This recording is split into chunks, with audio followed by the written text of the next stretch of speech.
He lets out a yelp, as if he's startled, and then your cat looks directly into your eyes. He's hurting somewhere, you immediately think. Your reaction as a parent immediately goes toward concern. Then again, sometimes Siam does this for attention. Is it just that he wants to play now? Cats, they sure are good at keeping secrets at times. Like a crying baby, you can never be quite sure exactly what's going on inside his head. Or can you? Scientists in Japan recently challenged our assumptions about what we can understand from cat sounds and behavior. They found that domesticated house cats have a deep understanding of human voice tones, facial expressions, even the words we speak.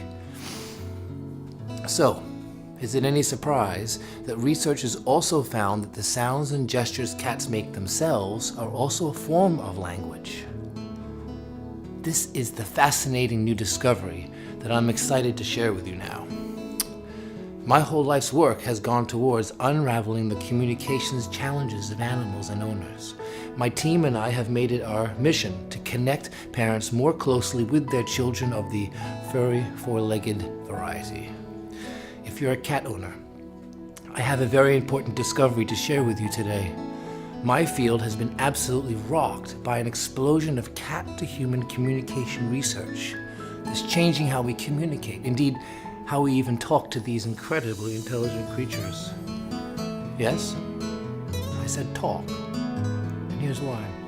Did you know that hidden in between all the seemingly similar meowing, cats actually make 20 different sounds and slight but very noticeable changes of strength, volume, and pitch? Unsurprisingly, these different sounds are used to communicate different things, in the same way human beings do so verbally. Here's the most fascinating thing that I learned during our dozens of research trials involving felines and their owners.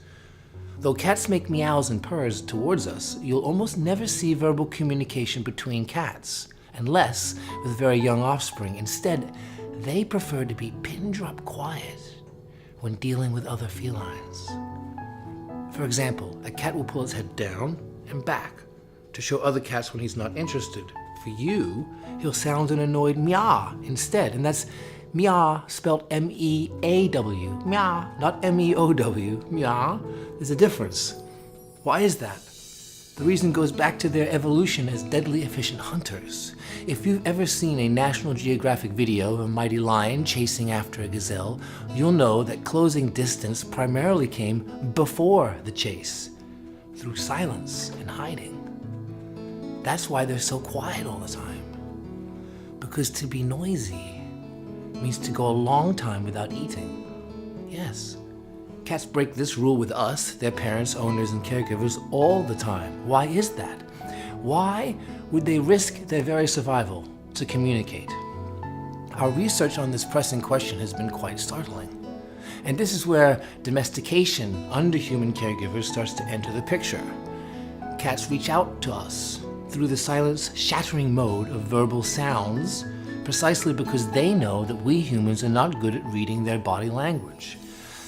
So, they do the unthinkable as a predator. Cats make high-pitched sounds, knowing that humans are used to this mode of communication, and different sounds indicate different emotions, events, and even complex details. Here comes the bad news. Urgent messages are often negative messages. It was quite common in our studies to find cats meowing or purring out of a sense of loneliness, pain, or another form of negative urgency factor. This goes to show why listening to your cat's body language, and especially his verbal outbursts, is so important. If only there was a way to make sense of it all. Well, I'm glad to tell you that there is. Born out of that initial Japanese research that made clear just how much cats could understand of us, a new wave of motivation surged through the animal communication community to return the favor.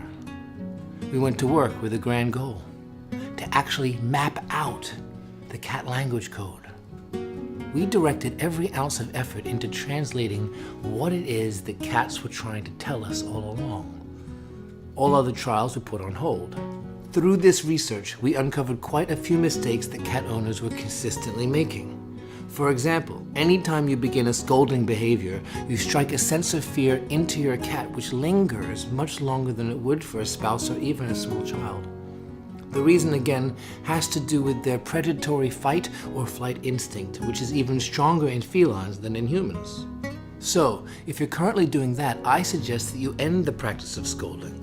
Instead, try to use correction methods that shape your cat's behavior without agitating the fear response. Sometimes cats shy away from their owners and need to be left alone. They can make this solitary desire very obvious, almost like a teenager, by the way they avoid you. But when a cat brushes up against you and wants to cuddle, is it because of a feeling of love or because he's trying to cozy up to you in order to get food or some other treat? I admit, as a researcher, one of my greatest surprises was finding out just how manipulative cats could be. In fact, your kitten friend may not want you to learn about the guide on this page because it will give you secret insight into his body language that shows off what he's really thinking inside. The same applies with verbals.